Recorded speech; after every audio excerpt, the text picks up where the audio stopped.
이름이 거룩히 여김을 받으시오며.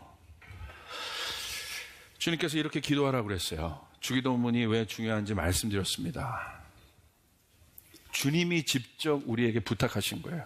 땅에 사는 우리들에게. 기도가 기도가 얼마나 중요한 건지 여러분 아시지 않습니까? 하나님과 만날 수 있는 말씀과 기도는 하나님과 만날 수 있는 유일한 통로입니다. 이것이 얼마나 중요한지 우리가 알아봤고, 오늘은 두 번째, 이름이 거룩히 여김을 받으시오며. 우리가 왜 이 기도를 해야 되는가? 우리의 기도에 왜 이 내용들이 있어야 하는가? 한번 살펴보길 바랍니다. 이 거룩에 대해서. 거룩은 여러분 어떤 이미지가 떠오르십니까? 하나님의 속성이에요. 거룩은 우리가 알고 있죠. 성과 속이 있습니다. 세속의 속을 얘기하죠. 거룩할 성을 얘기하죠. 분명히 구별이 있습니다. 거룩은 그 구별의 기준이에요. 근데 많은 사람들이요, 이 거룩을 좀 잘못 생각하고 있는 것 같아요. 그래서 거룩하면 힘들어하는 거예요. 거룩이 어떤 개념인지, 본질적으로 어떤 개념인지, 오늘날 제가 볼 때, 사실 외람되지만 제가 볼 때, 부족하지만 제가 볼 때 교회 안에 이 거룩의 개념을 잘못 잡고 있어서 성도들을 굉장히 이분법적으로 살게 만들어요. 오히려 숨어서 살게 하고 숨어서 죄짓게 하고. 이게 거룩의 본질이 정의가 안 된 거예요. 거룩이 뭔지, 성경에서 말하는 거룩이 뭔지. 그 원어로 보면 카도시라는 뜻, 카도시. 그래서 이스라엘 찬양 중에 카도시 이거 찬양 유대인들이 할 때요, 감동이 있어요. 카도시, 거룩. 정결하다, 깨끗하다라는 뜻입니다.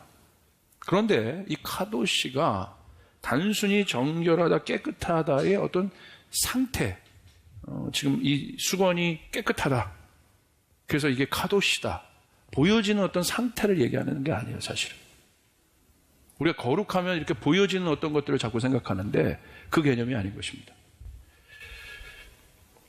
더 깊은 의미는 구별입니다. 구별. 기독교는 하나님의 속성 그 자체인 거룩을 추구합니다. 우리는 거룩을 추구해요. 하나님을 추구하고 하나님을 경배하기 때문에 하나님 거룩하신 분이에요. 그래서 이 거룩함이란 속된 것과 구별되는 것임을 말합니다. 자, 그렇다면 우리는 이걸 정의를 해봐야 돼요. 속이 뭐냐 그러면? 속, 더럽다라는 개념이 뭐냐?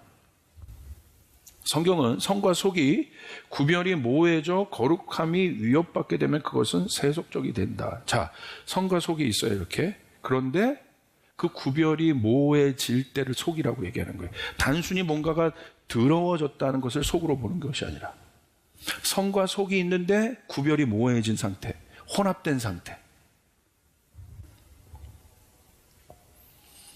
단순히 무엇이 더럽혀진 상태를 이야기하는 것이 아닙니다. 자, 이게 무슨 말이냐면 눈에 보이는 단순한 상태의 더러움이 아니에요. 자, 보세요. 눈에 보이는 단순한 더러움이라면 보여지는 예수님 당시에 있었던 창기, 세리, 눈에 보이는 대로 그들은 더러웠어요. 그런데 예수님들은 그들이 물론 더러운 삶들을 가지고 있었어요. 우리가 볼 때. 근데 예수님 그들과 함께 있었잖아요. 거룩한 분이. 그리고 오히려 예수님은 거룩함을 겉에서 볼 때는 이렇게 깨끗해 보여진 그 종교인들 누굽니까? 바리새인들을 향해서 예수님 뭐라고 하셨어요? 더럽다고 하셨어요. 회칠한 무덤들이라고 예수님 말씀하셨어요. 그러니까 우리가 잘 정의해 봐야 돼요. 성경에서 말하는 거룩이 어떤 개념인가? 내가 그리스도인인지 세상 사람인지 구별되지 않는 상태를 성경은 더 얘기하고 있어요. 이제 이 개념이 무엇인지 하나하나 살펴볼 거예요. 자, 언어를 생각해 보세요. 우리가 세상의 언어를 합니다. 쉽게 말하면 땅의 언어를 해요. 하늘의 언어가 있을 겁니다.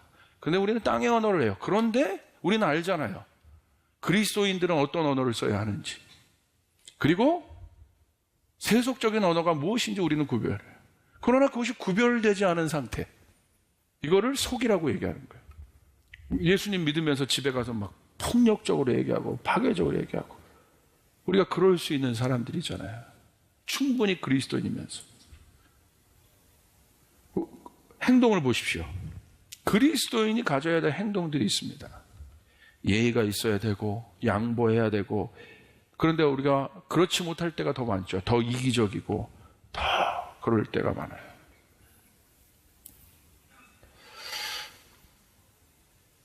뭔가 분리가 되지 않는 상태, 뭔가 구별이 되지 않는 상태, 그냥 막 섞여져 있는 상태, 이걸 성경은 속이라고 해요. 그런데 바리새인들이 말하는 거룩은 뭐냐? 분리였습니다. 분리. 어떤 분리입니까? 구별이 아니라 분리였어요. 그들은 완전한 분리. 이게 문제라는 거예요. 제가 보는 거. 여기에 갇혀 있는 거예요. 이 잘못된 거룩의 패러다임에 갇혀져 있기 때문에 우리 안에 능력이 나타나지 않는 것입니다. 우리가 저들과 다르다고 여겼습니다. 그들은 거룩한 교회가 세상을 향해서 저들과는 우리는 다릅니다 라고 여기는 개념이 바로 분리입니다. 우리는 그래도 저 세상이랑은 다르죠. 교회는 물론 이것이 구분적인 어떤 다름으로 이 구분이 무엇인지에 대해서, 이 분별이 무엇인지, 아까 제가 얘기했던 거룩이 이게 분리가 아니라 구별이 무엇인지 이따 설명을 해드릴 거예요. 이제 분리의 개념, 그러니까 교회에서 많은 사람들이 바리새인들처럼 그런 개념을 갖고 있다는 거예요. 교회 오면 그러니까 막 죄책감 느끼는 거예요. 확 다 그런 분위기가 막 팽배하잖아요. 죄인들이 못 들어오는 거예요. 오히려 연약한 자들이 못 들어오는 겁니다. 뭔가 장벽들이 되게 높아요. 거룩의 장벽들이. 바리새인들의 기준에서 예수님을 볼 때 예수님은 창기들, 세리들과 함께하는 그 역시 더러운 자였습니다. 그러니까 철저하게 바리새인들은 어떤 사고를 갖고 있었어요? 스스로를 거룩하다고 여겼던 그들은 이분법적인 사고를 갖고 있었어요. 나는 깨끗하고 너희는 더럽다라는 거예요. 이게 바로 종교예요. 나는 옳고 너희는 틀리다라는 것이 종교입니다. 우리 안에도 얼마나 많은 그런 것들이 많습니까? 이런 기독교는 우리가 생각하는 종교적인 어떤 틀이 아니에요. 그러니까 신앙이 종교가 돼버리면 어떻게 돼요? 이런 식으로 다 되는 거야. 다 팽배. 고린도 교회처럼 나는 옳고 너는 틀리다. 나는 깨끗하고 너는 더럽다. 나는 맞고 너는 틀려. 이런 개념인 거예요. 함께 있지 않아요. 그래서 분리시켜버려요. 이것이 바로 이런 거룩에 대한 잘못된 사고가 오늘날 교회를 제가 생각할 땐 세상과 분리된 외딴섬으로 만들어버렸습니다. 이런 이분법적 사고가 모든 영역으로부터 잘못된 분리의 틀들을 만들었다고 저는 보고 있습니다. 지금 시대를. 마가복음 2장 16절에 이렇게 되어 있어요. 바리새파의 율법학자들이 예수가 죄인들과 세리들과 함께 음식을 잡수시는 것을 보고 예수의 제자들에게 말하였다. 저 사람은 세리들과 죄인들과 어울려 음식을 먹습니다. 자, 보십시오. 이 개념이 왜 중요한지 보십시오. 세상의 모든 것들을 속으로 여겨버린다면, 그리고 우리만 깨끗하다고 얘기하는 그런 외딴섬과 같은 이분법적인 고립된 그런 사고들이 여러분 얼마나 정말 많은 영역에 하나님 나라를 실제적으로 가로막고 있는지 모릅니다. 생각해 보세요. 그러니까 사실 이런 개념들이 정리가 되어 있지 않으니까 그런 모든 것들은 더러운 거예요. 모든 것들은 잘못된 거예요. 이런 이분법적인 사고들이 교회 안에 있는, 교회가, 그러니까 그런 자기가 처해진 현장은 다 그런 곳인데, 죄인들, 창기들, 세리들과 함께 있는 곳인데 교회에 오면 그런 것들이 다 더럽다고 얘기하는 거예요. 그러니까 헷갈리는 겁니다. 뭐가 본질인지를 모르는 거예요. 이것들이 제가 봤을 때 오늘날 많은 이런 비본질적인 분리들이 오늘날 많은 젊은이들을 교회에서 떠나게 했어요. 이탈하게 했어요. 그러니까 교회 사람들이 세상 사람들과 전혀 소통하지 못하고 이야기하지 못하고 그냥 말하면 벌써 그냥 길이 꽉 막혀져 있고. 여러분 보세요. 내가 자동차에 십자구 장신구를 달면 거룩해집니까? 내가 자동차에 십자가 장신구를 걸면 그 차는 거룩해진 차예요? 금식기도 40일 성공하는 것이 거룩의 기준이 될 수 있습니까? 성경 암송을 막힘없이 하는 것이 거룩의 기준이 됩니까? 무엇이 거룩입니까? 그런 분리들, 내가 그렇게 분리해서 그런 분리의 기준을 갖고 있는 것이 거룩이냐 이거예요. 물론 보여지는 것은 굉장히 중요합니다. 그런데 예수님을 통해 나타난 하나님의 거룩성은 보이기에 급급한 바리새인들의 거룩과는 달랐습니다. 행위적 신앙을 가진 바리새인들은 율법주의에 얽매여 있었습니다. 율법을 지켜내고 할례를 행함으로 그들은 언제나 세속적인 이방인들, 항상 그들의 기준은 그거예요. 내가 율법을 지키고 있다는 거예요. 그들과 다른, 율법을 왜 주셨는지 모르는 거예요. 너희도 똑같다. 율법을 지킬 수 없어 너희들. 그래서 너희들은 이방인이랑 똑같아. 이게 율법의 그 정신인데 그 율법을 어떻게 해석하고 있어요? 자신이 이방인들과 다른 거룩의 기준으로 갖고 있어요. 그래서 그들 그렇게 사는 거예요. 그렇게 행위하는 거예요. 그게 거룩이 있더냐 이거예요. 예수님은 율법이신 말씀이신 그분이 오셨는데 예수님은 어떻게 하셨어요? 그들이 거들떠 보이지도 않았던 더러운 자들, 창기 세리들과 함께 하셨고 그들의 친구가 되셨어요. 무엇이 거룩이냐는 거예요. 그래서 그들은 뭐만 있었어요? 거룩의 모양은 있었으나 능력은 없었어요. 그런 자들에 대해서 성경은 이렇게 얘기합니다. 경건의 모양은 있으나 경건의 능력은 부인하니 이 같은 자들에게서 네가 돌아서라. 강력하게 얘기해요. 돌이키라고 얘기해요. 이런 자들과 상종하지 말라. 그런 얘기에 상종도 하지 마라. 거룩한 모양만 갖고 있고 능력이 나타나지 않는 이런 사람들로부터 돌이켜라. 왜? 너도 전염돼. 너도 그 틀에 묶여. 무서운 거거든요, 이게. 성경은 바리새인들이 구별됨을 주장했던 율법의 행위로 구원을 얻을 수 없음을 분명히 얘기합니다. 자, 그러면 이제 들어가 봅시다. 거룩은 분리가 아니라 구별입니다. 여기서 말하는 구별은 분리의 개념에서 나오는 구별이 아니에요. 내가 너희들과 달라, 나만 깨끗해가 아니라 여기서 나오는 구별은 탁월한 걸 얘기하는 거예요. 월등한 존재를 얘기하는 거예요. 병아리들이 막 있는데 거기에 어떤 또 새끼 독수리 하나가 거기 끼어있다고 생각해 보세요. 모르죠. 처음에는 그냥 같이 병아리들처럼 막 그 쪼고 먹고 이렇게 모르잖아. 근데 어느 날 시간이 지나면서 날개가 다른 거예요. 오? 병아리 새끼들은 어느 중닭 정도가 돼가지고 이렇게 날개를 폈는데 요 정도 툭툭 피는데 얘는 폈는데 이게 날개가 다른 거야. 부리가 다른 거야. 발톱이 다른 거야. 툭 쳤는데 툭 떨어져. 엄마를 쳤는데 엄마 툭 떨어져. 성경에서 말하는 거룩은 이 개념이에요. 다른 거예요. 같이 있지만 다른 거예요. 할렐루야. 함께 있는 모든 사람들을 타의와 강압에 의한 인정이 아니에요. 그냥 저절로 인정하는 거예요. 와, 얘 뭔가 다른데? 뭐가 다른 거야? 좀 더 아름답네?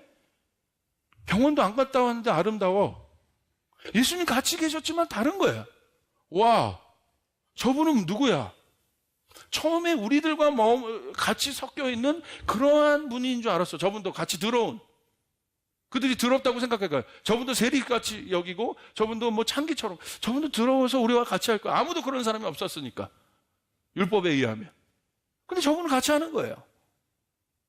제자들과도 함께 있으셨는데 예수님 제자들에 대해서 어떻게 하셨어요? 무릎 꿇고 발을 닦아주셔요. 그 엄청난 분이. 뭐가 다른 거지? 저분은 선생님인데. 예루살렘 입성하실 때 어떻게 됐습니까? 가난하고 고통받고 소망 없는 죄인, 빚진 자, 세리, 창기들이 예수님과 함께 했어요. 그리고 그들이 뭐라고 연호했어요? 시킨 것도 아닌데, 좋은 자동차 갖고 가신 것도 아닌데, 그렇게 그냥 나귀 타고 초라하게 올라가셨는데, 사람들은 연호하는 거예요. 저분이 다윗의 자손, 호산나, 찬양을 받으시옵소서. 할렐루야. 모든 존재들이 인정을 해버려요. 스스로. 오히려 예수님은 성육신으로 이 땅에 오셨는데 그 거룩한 분이 예수님의 거룩의 개념이 어떤 개념인가? 하나님이 거룩하신 분인데 그분이 이 땅에 보이셨던, 예수님을 통해서 보이셨던 거룩은 어떤 거룩이냐? 율법적인 거룩이냐? 분리시키는 거룩이었나? 생각해 볼 필요가 있습니다. 오늘날 교회는 세상과의 다름과 분리로부터 거룩함을 인정받으래. 우리는 너희와 다르. 그래서 우리가 교회는 거룩한 거야. 그것을 자꾸 거룩이라고 교회가 얘기해요. 아닙니다. 거룩함은 모든 구성원이 함께 자원하여 인정하는 월등함입니다. 이게 거룩이에요. 이것이 우리의 정체성이에요. 이런 소리인 거죠. 저분은 우리와 다르다. 저 교회는 분명히 뭔가 다른 것 같아. 저 기독교인은 뭔가 다른데? 저 사원은, 저 부장님은, 저 사장님은, 저 부모님은, 저 목사님은, 장로님은, 권사님은, 집사님은, 저 회사는, 저 가게는 무언가 다른데? 라고 인정함을 받는 거예요. 내가 인정해달라고 나예요 막 광고해서 인정하는 것이 아니라, 하늘에 계신 우리 아버지 이름이 거룩히 여김을 받으시오며, 라는 기도는 어떤 기도입니까? 하나님이 가장 존귀하신 분, 비교할 수 없는 분이라는 것을 아는 것입니다. 여러분, 그 하나님을 아시길 바랍니다. 기도를 통해 하늘이 열리게 될 때 거룩한 그 하나님을 우리가 경험하게 된다는, 그럴 때 우리 가슴이 뛰는 거예요. 그래서 끝까지 기도할 수 있게 되는 거예요. 포기하지 않고 기도할 수 있게 되는 것이에요. 우리가 기도하는 대상이 누군지를 아는 것이에요. 월등한 분입니다. 당신은 탁월하신 분이십니다. 당신은 전능하신 분이십니다. 그러므로 우리가 구합니다. 하늘의 문을 여시옵소서. 당신이 공급하시면 쌓을 곳이 없이 부어주시는 어마어마한 분이십니다. 당신은 가난한 자를 돌볼 수 있는 분이십니다. 당신은 정의를 행할 수 있는 분이십니다. 당신은 왕이십니다. 월등합니다. 이름이 거룩히 여김을 받으십시오. 이거예요. 이게 기도예요. 예수님이 이 땅에서 우리 가운데 보여주셨던 가치들은 어떤 것입니까? 보이지 않는 가치였어요. 왜 그분이 거룩하십니까? 그러므로 그분은 우리에게 영혼을 주셨습니다. 그분이 대가를 지불하셔서, 그분이 희생하셔서, 그분이 헌신하셔서 우리에게 영원이라는 가치를 주셨어요. 욕망으로 채울 수 없는 영원이라는 가치를 우리에게 주셨어요. 그래서 예수님 오셔서 다른 가치들을 얘기하셨어요. 팔복을 얘기하셨어요.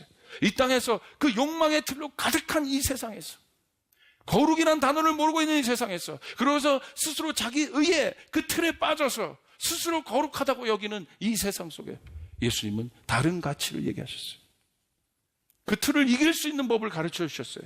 그 틀 안에서도 행복하고 평안을 얻고 기뻐할 수 있는 법이 무엇인지 예수님이 가르쳐 주셨어요. 그게 팔복이에요. 이게 가치예요. 이게 본질이에요. 이게 우리 인간들이 추구해야 될 것입니다. 이게 열리면 나머지 것들은 그냥 주어지는 것이에요. 하나님, 나에게 재정 주세요, 막 이게 아니에요. 하나님, 나에게 일용할 양식을 주세요. 그런데 열방에게도 일용할 양식을 주십시오. 사이즈가 달라져. 어마어마한 기도라 이겁니다. 여러분에게 그 일들이 풀어지길 바랍니다. 하나님, 내가 작은 내 회사만 공급해 주신 것이 아니라 내 회사를 통해서 나머지 모든 열방을 공급할 수 있는 그런 비전을 나에게 주시옵소서. 이게 바로 하늘이 열린 자들의 삶이에요. 하늘이 열린 자들은 달라요, 삶이. 하늘이 열린 자들은 생각이 달라요. 하늘이 열린 자들은 바라보는 게 달라요. 가치가 달라요. 추구하는 게 달라요. 그 능력으로 이 땅을 부여롭게 해요. 이 땅을 이기게 해요. 이 땅을 승리하게 해요. 이 땅에 하나님 나라가 오게 하는 것이에요. 이것이 주님의 기도예요. 자, 보십시오. 이 영원한 것을 만족 주시는 예수님, 하나님, 그분들이 어디에 계십니까? 지금 하늘에 계십니다. 자, 보세요. 요한계시록 4장과 5장에 하늘이 어떤 곳인지를 보여주고 있습니다. 4장, 5장이 왜 중요합니까? 저희 교회 굉장히 예배팀의 중요한 가치죠. 계시록 4장, 5장, R45, Revelation chapter 4 and 5. 그 저희 교회의 찬양팀 이름이에요. 예배팀이 쓸 때마다 하늘문을 열고, 우리가 경험하고 싶은 예배는 하늘의 예배예요. 하늘의 예배입니다. 땅에서 서로 주고받고 뭐 이런 거 굉장히 중요해요. 먼저 이게 뚫려요. 이게 열려야 되는 거 아닙니까? 먼저 그의 나라가 열려야 되는 것이 아닙니까? 그래야 모든 것이 질서가 있는 것이죠. 그래서 우리가 하나님을 찾는 거예요. 하나님과 나와의 관계가 설정돼야 이웃과의 관계가 설정되고. 하늘문을 열고 어떤 일이 있습니까? 4장 1절. 너무 중요한 말씀이에요. 우리 같이 한번 읽어보겠습니다. 시작. 그 뒤에 내가 보니 하늘의 문이 열려 있습니다. 그리고 전에 내가 들은 그 음성, 곧 나팔 소리와 같이 나에게 들린 그 음성이 이리로 올라오노라. 이 뒤에 일어나야 할 일들을 너에게 보여주겠다. 동일합니다. 하나님은 오늘 요한에게 하늘문을 여시고, 요한아, 네가 바라봐야 될, 네가 마지막까지 참모섬에서 놓치지 않고 증거해야 될 일이 있단다. 내가 보여줄게. 이리로 올라오렴. 네가 테이스트해야 될 게 무엇인지, 네가 진짜 말해야 될 것이, 네가 후손에게 이 계시록을 통해서 네가 말해야 될 것이 무엇인지 내가 너에게 알려주겠다. Come, 올라오래. Come up, 올라와. 여러분 올라가시기를 바랍니다. 독수리가 날개 치며 올라가는 셈을. 주기도문은 하늘을 바라보는 기도예요. 하늘의 능력을 갖는 기도예요. 이게 하나님의 기도예요. Come, 올라와라. 누가 보겠습니까? 갈망하는 자. 추상적인 신화가 아니라 계시록 4장과 5장을 찬찬히 읽어보시길 바라요. 찬찬히 기록된 말씀을 보시길 바라요.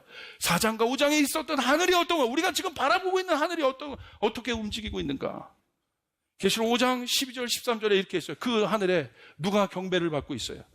마지막 그 경배의 대상이 되시는 하나님, 그 어린 양 예수. 큰 소리로 그들은 죽임을 당하신 어린 양은 권세와 부와 지혜와 힘과 존귀와 영광과 찬양을 받으시기에 합당하십니다 하고 외쳤습니다.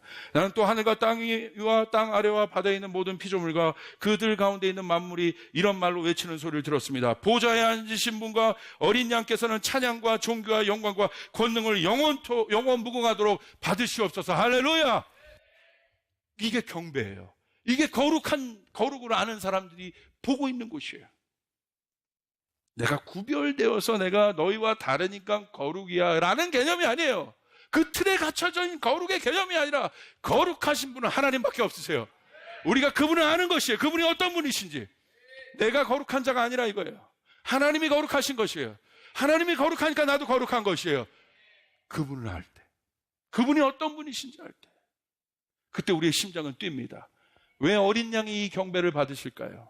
왜 합당하다고 할까요? 우리를 위해서, 이 더러운 우리를 위해서, 불의한 우리를 위해서 깨끗하게 하신 어떤 존재도 없거든요. 근데 누가? 그분만이, 어린 양이, 사자가 아니라 어린 양이 죽으셔서 여러분과 나를 위해서 죽으셔서 나를 깨끗하게 하셨어요. 나를 거룩하게 하셨어요. 믿으시면 아멘 합시다. 예수의 보혈로 인해서 나는 깨끗하게 되었어요. 예수의 보혈로 인해서 나는 거룩하게 되었어요. 여러분 믿습니까? 어린 양. 제가 계시록 4장 5장 여러분 계시록 교회에서 잘 안 가르치잖아요. 제가 그래서 보지도 않았어요. 잘. 옛날에 성경 통독할 때나 보지. 근데 계시록 4장과 5장을 보니까 그 예수님이, 어린 양 예수님이 경배를 받고 계시더라고. 깜짝 놀랐어요. 나도 경배하고 싶다. 나도 예수님을 내가 경배할 이유가 된다. 어린 양 예수님을 내가 경배할 이유가, 그분은 나의 경배를 받으실 이유가 있다. 그분만이 합당하시다. 그분만이 합당하시다. 모든 사람이 얘기 안 해도 나는 얘기할 거다. 나는 얘기할 거다. 어린 양 예수님이 합당하시다. 나를 그렇게 하셨다. 여러분, 그것이 예배인 거예요. 오늘 하늘에 이런 예배가 있는 것이에요. 그러므로 여러분 보십시오. 하늘에 계시록 4장에 네 생물들이 있습니다. 앞뒤 눈이 가득한 생물들이 모여서 하늘에 어떤 일들이 있습니까? 계시록 4장 8절에 이렇게 있어요. 이 네 생물이 각각 날개와 6개씩 달려 있는데 날개 둘레와 그 안쪽에는 눈이 가득 달려 있습니다. 그리고 그들은 밤낮 쉬지 않고, 우리 같이 있습니다. 시작. 거룩하십니다. 거룩하십니다. 거룩하십니다. 전능하신 분 주 하나님, 전에도 계셨으며 지금도 계시며 또 장차 오실 분입니다 하고 외쳤다. 요한이 그걸 본 거예요. 와.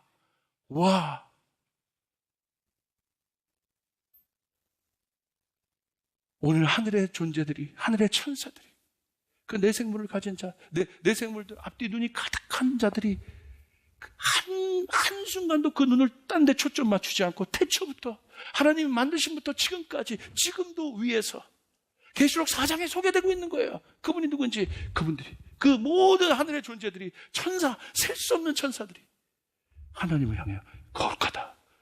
거룩하다. 어제도 달랐고 오늘도 다르다. 그분의 거룩은 영원 무궁하시다. 그것이 그들의 엔진이 되는 거예요. 지치지 않게 하시는 거예요. 그분 때문에 그들이 있을 수 있는 거예요. 오늘 여러분에게서 거룩은 무엇입니까? 오늘 한국교회가 갖고 외치고 있는 거룩은 무엇입니까? 오늘 여러분 그 일들이 여러분에게 풀어주길 바랍니다. 그분이 얼마나 아름다우신지, 얼마나 사랑스러우신지, 아름다움이 무엇인지. 여러분, 기독교는 고난의 종교예요. 고통의 종교예요. 그러나 고난과 고통에 끝나지 않아요. 고난 뒤에 부활, 죽음 뒤에 영광. 우린 그것을 바라보고 있다. 여기까지 보셔야 되는 거예요. 광야 뒤에 가나안, 십자가 뒤에 여러분 어떤 하나님의 예수님의 부활. 우리는 빈 무덤을 보고 있는 것이에요. 왜? 주님이 부활하셨기 때문에. 하늘에 계시기 때문에 나를 지치게 하는 그 소리로부터 내가 자유한 건 하늘을 보는 것이에요. 그 거룩한 하나님을 예배하는 것입니다. 오늘 여러분에게 이 행복한, 이 가슴 뜨거움이 여러분에게 살아나길 바랍니다. 그리고 고백하는 거예요. 그곳에 계신, 보좌 우편에 계신 어린 양에게 모든 만물이, 하늘과 땅에 있는 모든 만물이 그 거룩한 하나님을 향해 경배하고 예배하고, 여러분 얼마나 자유한 상태예요? 얼마나 기쁜 상태예요? 다 손들어 당신은 아름다우십니다. 당신은 위대하십니다. 결국 당신은 승리하십니다. 우리가 현재에 살고 있지만 미래를 바라보며 그 승리를 외치기 시작하고, 할렐루야. 그럴 때 내가 자유하기 시작해요. 그때 내가 어떤 존재인지 알게 돼요. 비상하에 올라가 높은 곳을 바라보고, 비전을 바라보고, 하나님 것을 바라보고, 큰 믿음의 날개를 펴고 비상하는 것. 오늘 여러분에게 있기를 바랍니다.